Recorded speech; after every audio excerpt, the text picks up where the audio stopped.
Certified case files. Genuine evidence. Objective truth. You are viewing Bodycam incident reports. Stand up. Now. You don't belong here. I'm waiting for the bus. This is a public stop. You've got complaints. Move or you're going in. I'm a disabled veteran. I have rights. Last warning.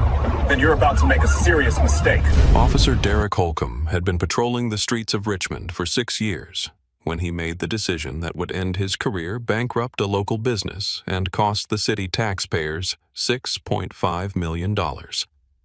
He was 29 years old, physically imposing and entirely convinced that his badge gave him the authority to curate the sidewalk as he saw fit. He viewed himself as a soldier on the front lines, a warrior against disorder.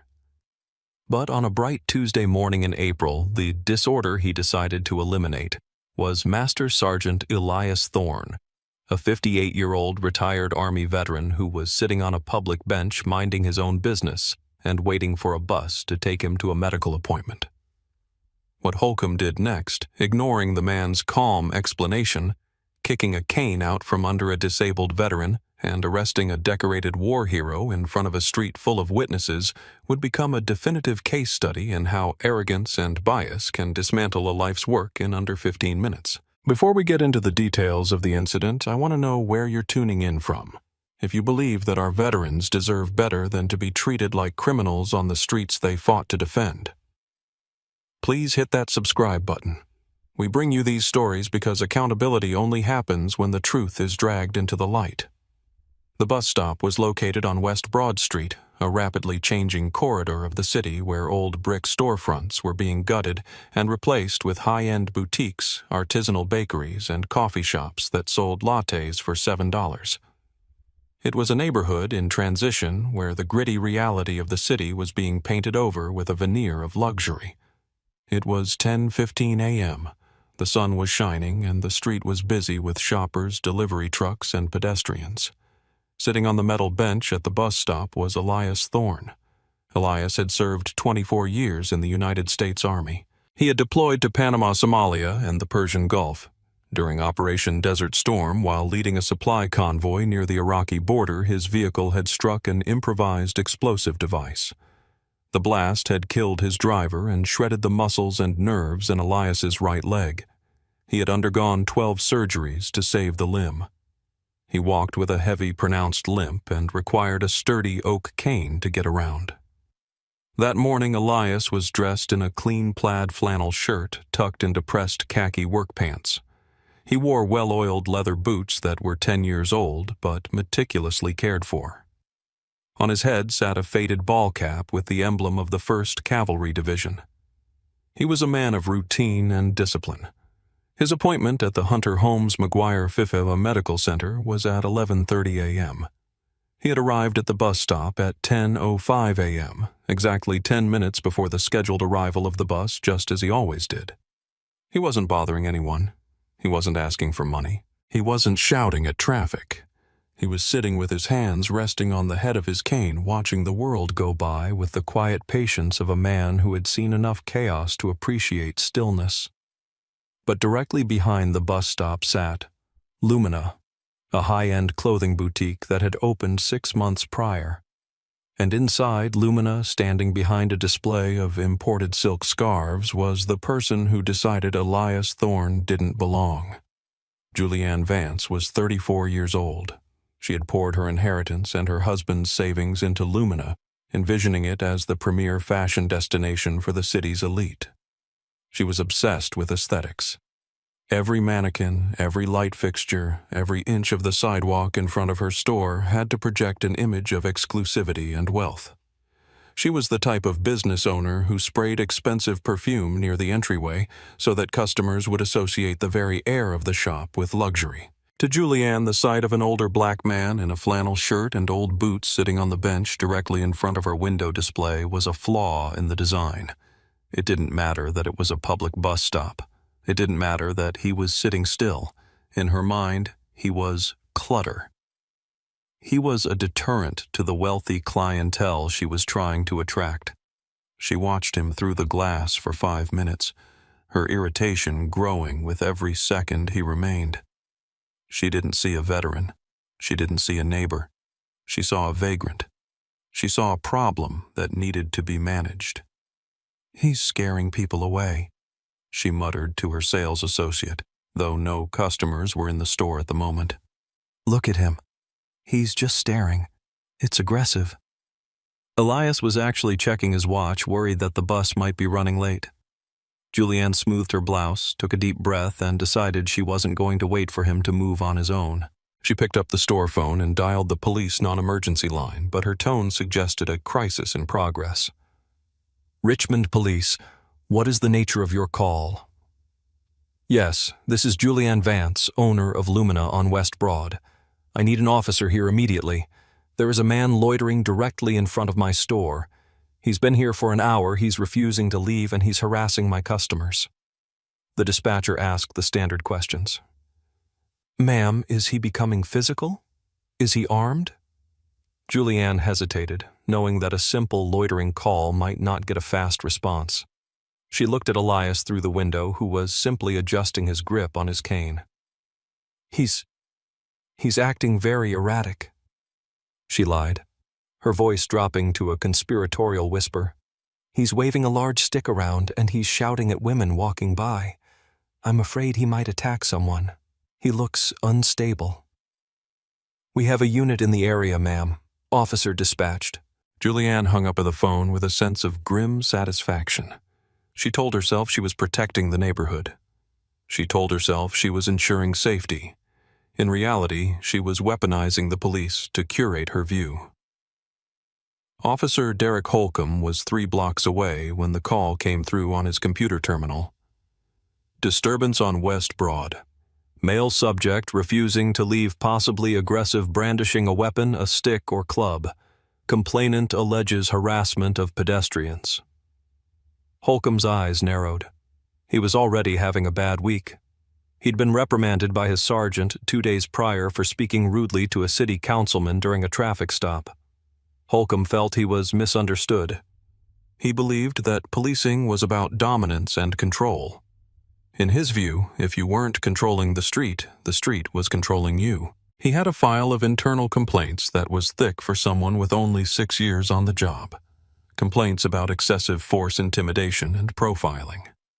But like so many others, he had slipped through the cracks of a system that often prioritized closing cases over correcting behavior. When he read "aggressive male" and "brandishing a weapon," Holcomb didn't think of a disabled man with a cane. He pictured a violent threat. He pictured a fight, and he was ready for it. He flipped on his lights and hit the siren for 2 seconds to clear the intersection, accelerating his patrol SUV. He didn't plan to investigate. He planned to neutralize. He arrived at the scene less than 3 minutes later. He pulled the cruiser up onto the curb, partially blocking the crosswalk, a power move designed to shock and awe.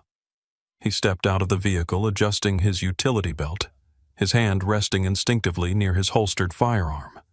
He scanned the area and saw Elias. Elias was still sitting. He hadn't moved. He watched the police car pull up with a mild curiosity, assuming the officer was there for a traffic accident or a robbery nearby. He didn't realize he was the target until Holcomb walked straight toward him, eyes hidden behind mirrored sunglasses, chest puffed out. Holcomb stopped 4 feet from the bench. He didn't say hello. He didn't ask what was going on. "You need to move, now." Elias looked up, squinting slightly against the sun.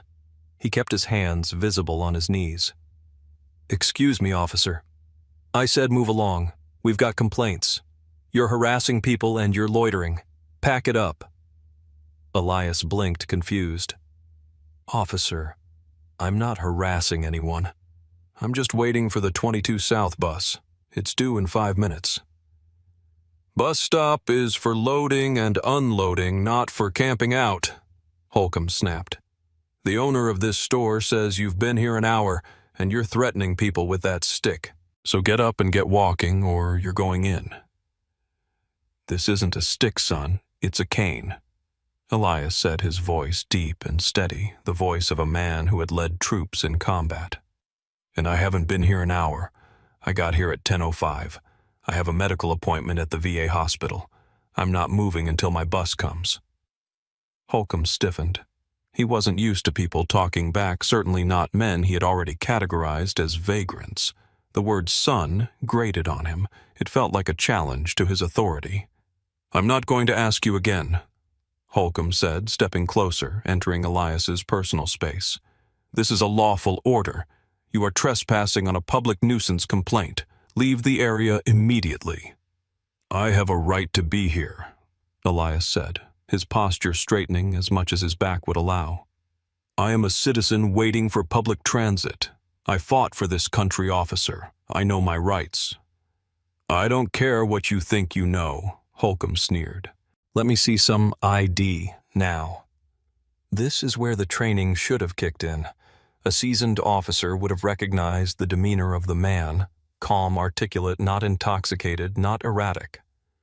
A seasoned officer would have looked at the weapon and seen an orthopedic cane. But Holcomb wasn't looking for facts. He was looking for compliance. Elias sighed, shifting his weight. Fine, my wallet is in my back pocket. Elias moved his right hand slowly toward his hip. Don't you reach, Holcomb shouted, dropping his hand to his gun and unsnapping the retention hood.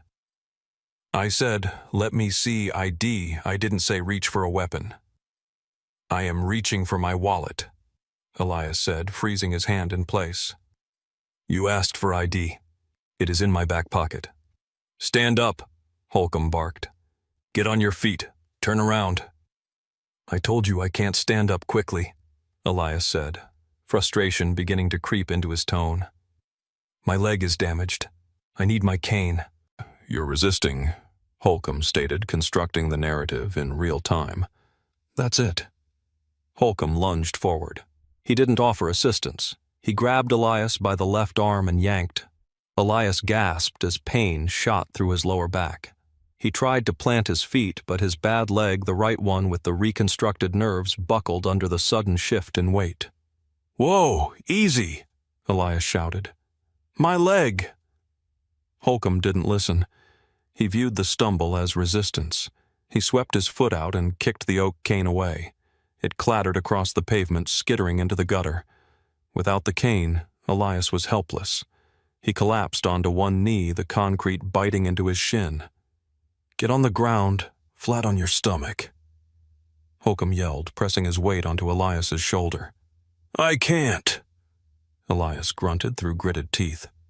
My leg doesn't bend that way. I'm a disabled veteran. Stop fighting me, Holcomb roared, playing to the crowd that was now gathering. Shoppers had stopped. People were coming out of the coffee shop next door. Julianne Vance was watching from her window, a look of sudden uncertainty crossing her face as she saw the aggressive vagrant being manhandled while clearly struggling with a disability. Smartphones were raised. The scene was being recorded from at least 5 different angles. You are breaking my leg, Elias yelled, his voice straining with genuine agony now. I am Master Sergeant Elias Thorne. You are making a mistake. Hands behind your back. Holcomb forced Elias's arms back, applying the handcuffs with unnecessary force, ratcheting them down until they bit into the skin. Elias stopped struggling. He realized that physical resistance would only give this officer an excuse to use more force, perhaps lethal force. He went into survival mode, the same cold, detached mindset that had gotten him through the desert 30 years ago. He let his body go limp, enduring the pain. I am complying, Elias said, loud enough for the witnesses to hear. I am not resisting. I am a retired Master Sergeant. I have identification in my back pocket. This officer is assaulting me. Shut up, Holcomb panted, hauling Elias up by the arm. Elias groaned as he was forced to stand on his bad leg without his cane. You're under arrest for disorderly conduct, loitering, and resisting arrest. My cane, Elias said, sweat beading on his forehead. I need my cane. You don't need a weapon, Holcomb said. He marched Elias toward the patrol car. A woman in a business suit stepped forward from the crowd. Officer, that man is clearly disabled. He was just sitting there. He wasn't doing anything. Back up, ma'am, Holcomb shouted, pointing a finger at her. This is an active police investigation. Back up or you're next. He shoved Elias into the back of the cruiser. Elias had to drag his bad leg in manually with his hands because the muscles wouldn't respond. Holcomb slammed the door. He walked back, picked up the cane from the gutter, and threw it into the trunk of the car. He didn't interview the witnesses. He didn't talk to Julianne Vance to confirm her story. He felt the rush of victory. He had cleared the street. He had won. Do you think officers who escalate situations with disabled citizens should face immediate suspension? Let me know your thoughts in the comments below. The ride to the precinct took 20 minutes. Elias sat in the back, the hard plastic seat digging into his injuries. He closed his eyes and began a breathing exercise, counting down from 10. He was memorizing details. The car number 402. The officer's nameplate, Holcomb. The time, 10:28 a.m. He didn't speak to Holcomb. He knew that anything he said would be twisted. He saved his words for someone who would listen. When they arrived at the precinct, Holcomb pulled Elias out of the car. Elias stumbled again, nearly falling.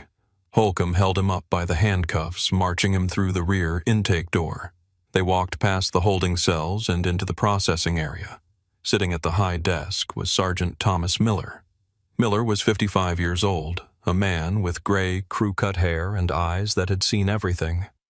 He was a Marine Corps veteran who had served in the chaotic years just after Vietnam and through the Cold War. He was known for being fair tough and absolutely intolerant of sloppy police work. He looked up as Holcomb dragged Elias toward the bench. Miller's eyes didn't go to the officer. They went to the prisoner.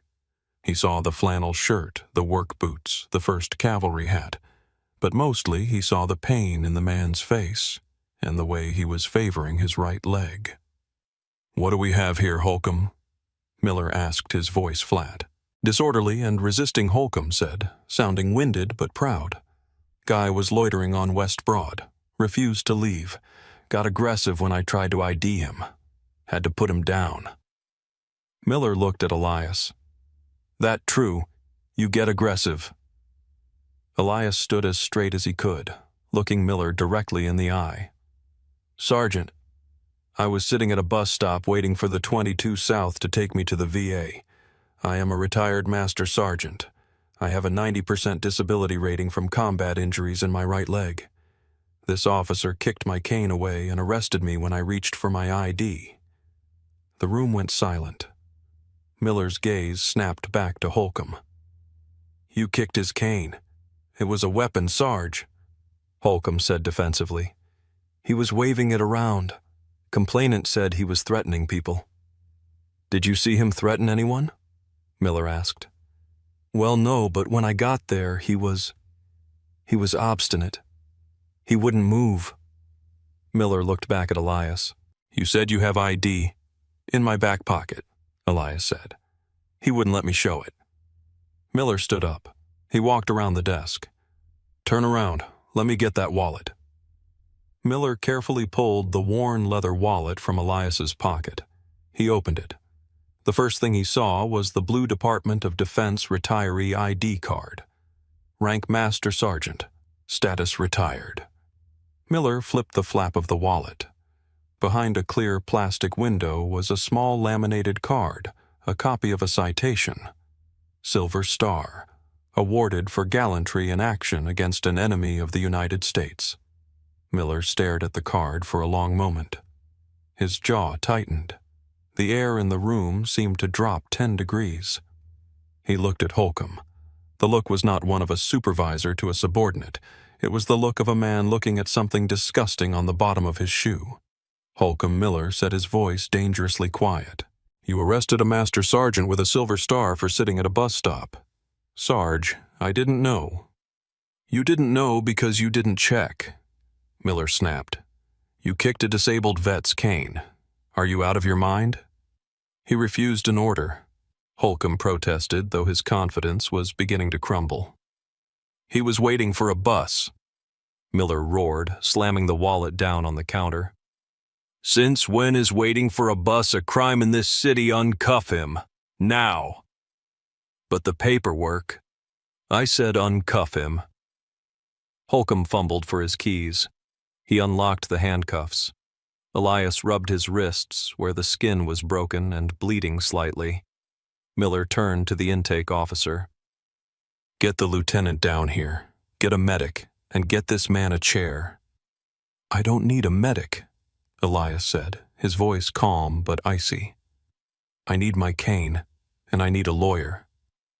Lieutenant Sarah Graves arrived 3 minutes later. She was the watch commander, a no-nonsense woman who had been trying to clean up the department's image for years. When Miller briefed her on the situation, showing her the ID, the citation, and the intake video of Elias limping, she turned pale. She turned to Holcomb, who was standing in the corner looking sullen. Officer Holcomb, she said, did you verify the complainant's story before making contact? No, ma'am. I responded to the threat. Did the suspect display a weapon? He had the cane. Did he swing it at you? No, but did you verify his identity before going hands-on? He was reaching lieutenant, officer safety. He's 58 years old and crippled. Miller interjected. You think he was going to outdraw you with a wallet? Lieutenant Graves turned to Elias, who was sitting in a chair rubbing his knee. Mr. Thorne, she said, her tone apologetic. I am incredibly sorry for this. This appears to be a massive misunderstanding. We are going to release you immediately. We can give you a ride to the VA. Elias looked up. Lieutenant, this wasn't a misunderstanding. This was an assault. Your officer profiled me, denied me my rights, and caused physical injury to a combat wound. I was kidnapped from a public street. We can discuss filing a complaint, Graves said. Oh, I will be filing more than a complaint, Elias said. He stood up slowly, using the counter for support since his cane was still in Holcomb's trunk. I fought for this country for 24 years. I didn't do it so some boy with a badge could treat me like trash because he didn't like the way I looked on a bench. He pointed a finger at Holcomb. You disgraced that uniform, son, and you're going to answer for it. Graves turned to Holcomb. Badge and gun, on the desk. You're on administrative leave pending an internal investigation. Lieutenant, you can't be serious, Holcomb stammered. Over a loitering bust. It's not a loitering bust, Graves said. It's a civil rights violation. Give me the badge. Holcomb placed his badge and gun on the desk. For the first time, the reality of what he had done began to sink in. He hadn't just arrested a bum. He had arrested a hero. By 5:00 p.m. that evening, the video was everywhere. The woman in the business suit who had yelled at Holcomb had recorded the entire arrest. She posted it to Twitter with the caption, Richmond police assault disabled veteran waiting for bus. Officer kicks his cane away. Disgusting. The video went viral within hours. It showed Elias sitting calmly. It showed Holcomb's aggression. It showed the cane flying into the gutter. It showed Elias's dignified plea, I am a master sergeant. The outrage was volcanic. Veterans groups, civil rights organizations, and ordinary citizens flooded the police department's phone lines. The identity of the complainant leaked the next day. A delivery driver who had been dropping off packages at Lumina had heard Julianne Vance make the call and saw the video. He posted on Reddit. The lady who called is Julianne Vance, owner of Lumina. She lied. She said he was waving a stick. He was just sitting there. The internet turned its gaze toward Lumina. The boutique's Yelp page was bombarded with 1-star reviews. Protesters gathered outside the store with signs reading, Veterans welcome bigots not, and Fashion over fascism. Julianne Vance tried to issue a statement claiming she felt unsafe, but the video of Elias sitting peacefully contradicted her every word. She closed the store 3 days later. It never reopened. Officer Derek Holcomb was fired 2 months later. The internal investigation found that he had violated 14 departmental policies, including use of force de-escalation protocols and the Americans with Disabilities Act. The chief of police called his actions a stain on the badge. But the real reckoning came in federal court. Elias Thorne didn't just want an apology, he wanted change.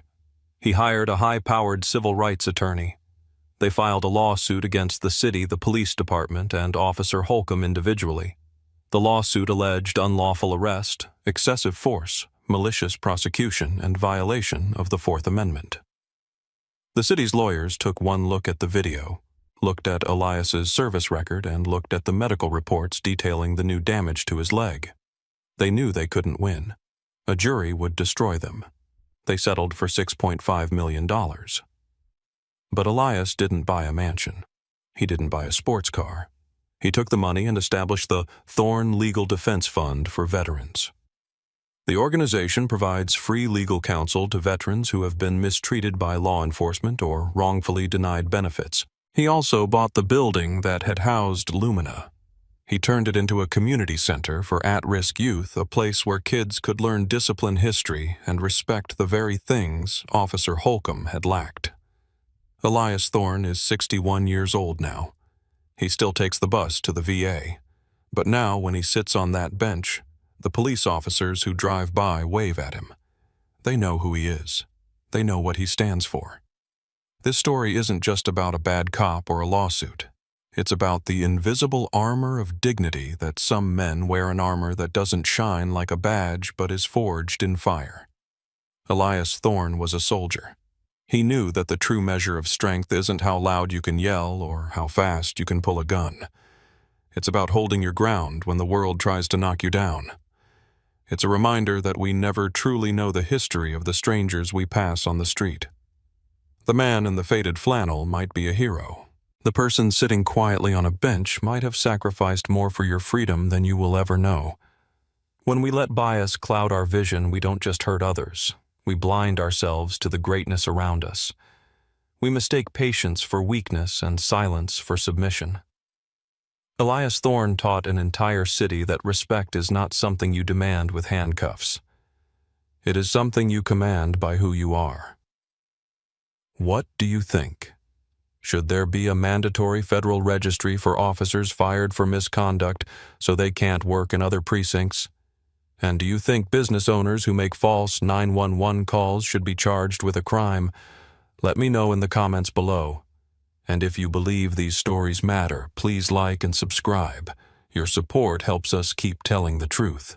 Case officially closed. For more authentic law enforcement footage, please leave a like and subscribe. Thanks for joining Bodycam Incident Reports.